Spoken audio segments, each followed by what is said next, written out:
दोस्तों, आप सभी का एक और नई कहानी में स्वागत है। आज मैं आपको एक दुष्ट, जहरीले सांप और कौवे की कहानी बताऊंगा कि कैसे कौवे ने बुद्धि का इस्तेमाल करके जहरीले सांप से अपने बच्चों को बचाया। एक समय की बात है, एक जंगल में एक बहुत पुराना बरगद का पेड़ था। उस पेड़ पर घोंसला बनाकर एक कौवा कौवी का जोड़ा रहता था। उसी पेड़ के खोखले तने में कहीं से आकर एक दुष्ट सर्प रहने लगा। हर वर्ष मौसम आने पर कौवी घोंसले में अंडे देती और दुष्ट सर्प मौका पाकर उनके घोंसले में जाकर अंडे खा जाता। उन दोनों को समझ नहीं आ रहा था कि हमारे अंडे कैसे गायब हो रहे हैं। फिर एक दिन जब वे जंगल से भोजन लेकर जल्दी लौटे तो उन्होंने देखा कि वह दुष्ट सांप घोंसले में रखे अंडों को खा रहा है। अंडे खाने के बाद सांप चला गया। कौवे ने पत्नी को सांत्वना देते हुए कहा, प्रिय, हिम्मत रखो। अब हम दुश्मन को जानते हैं, कुछ उपाय भी सोचेंगे।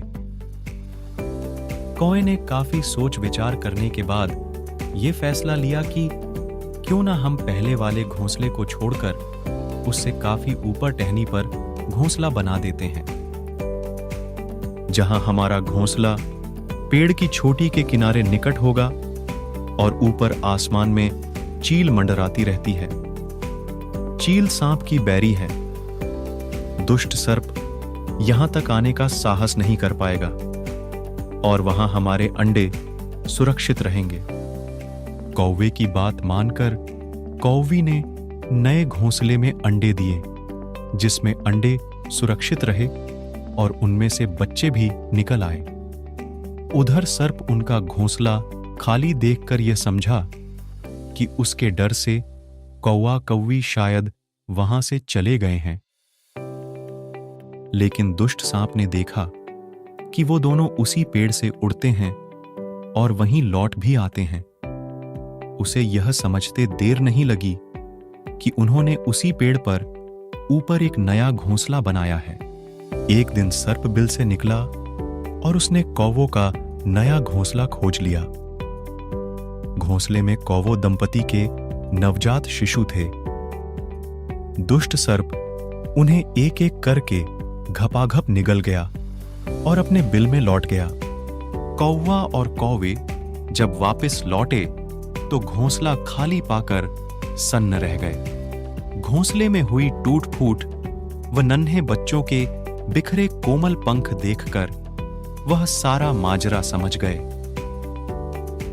कौवे की छाती तो दुख से फटने लगी। कौवे बिलक उठी, तो क्या हर वर्ष मेरे बच्चे सांप का भोजन बनते रहेंगे? कौवा बोला, नहीं, माना कि हमारे सामने बिकट समस्या है, पर यहां से भागना उसका हल नहीं है। विपत्ति के समय मित्र ही काम आते हैं। हमें हमारे परम मित्र लोमड़ी से सलाह लेनी चाहिए। दोनों तुरंत ही लोमड़ी के पास गए। लोमड़ी ने अपने मित्रों की दुख भरी कहानी सुनी। उसने कौवा और कौवी के आंसू पोंछे। लोमड़ी ने काफी सोचने के बाद कहा, मित्रों, तुम्हें वह पेड़ छोड़कर जाने की जरूरत नहीं है। मेरे दिमाग में एक तरकीब है जिससे उस दुष्ट सर्प से छुटकारा पाया जा सकता है। लोमड़ी ने अपने चतुर दिमाग में आई तरकीब बताई। लोमड़ी की तरकीब सुनकर कौवा और कौवी खुशी से उछल पड़े। उन्होंने लोमड़ी को धन्यवाद दिया और अपने घर लौट आए। अगले ही दिन योजना अमल में लानी थी। उसी वन में बहुत बड़ा सरोवर था। उसमें कमल और नरगिस के फूल खिले रहते थे। हर मंगलवार को उस प्रदेश की राजकुमारी अपनी सहेलियों के साथ वहां जल क्रीड़ा करने आती थी। उनके साथ अंगरक्षक तथा सैनिक भी आते थे। इस बार राजकुमारी आई और सरोवर में स्नान करने जल में उतरी तो योजना के अनुसार कौवा उड़ता हुआ वहां आया।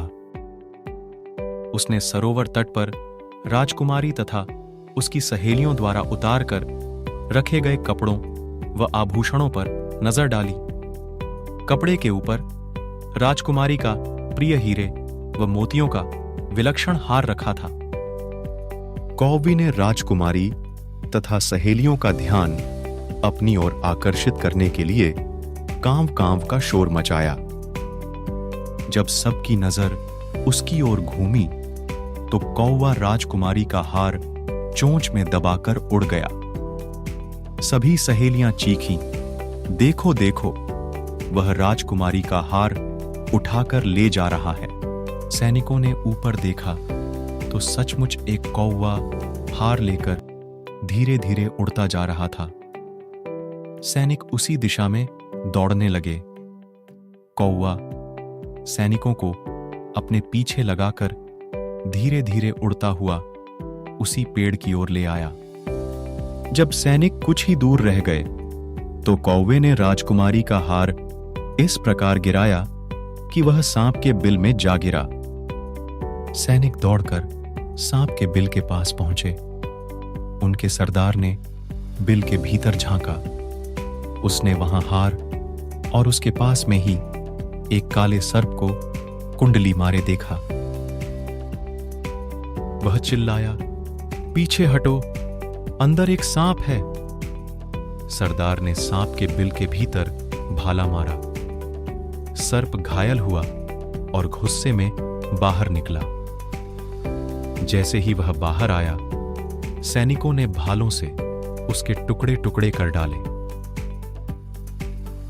और इस तरह से दुष्ट सांप का आतंक खत्म हुआ। इस कहानी से हमें यह सीख मिलती है कि बुद्धि का प्रयोग करके हम बड़ी से बड़ी शक्ति और शत्रु को परास्त कर सकते हैं। बुद्धि के प्रयोग से हर संकट का समाधान पाया जा सकता है। अगर आपको यह दिल छू लेने वाली कहानी अच्छी लगी हो तो सब्सक्राइब बटन जरूर दबाना और अपने दोस्तों के साथ साझा करना न भूलना। अब मिलेंगे अगली बार एक नई कहानी के साथ।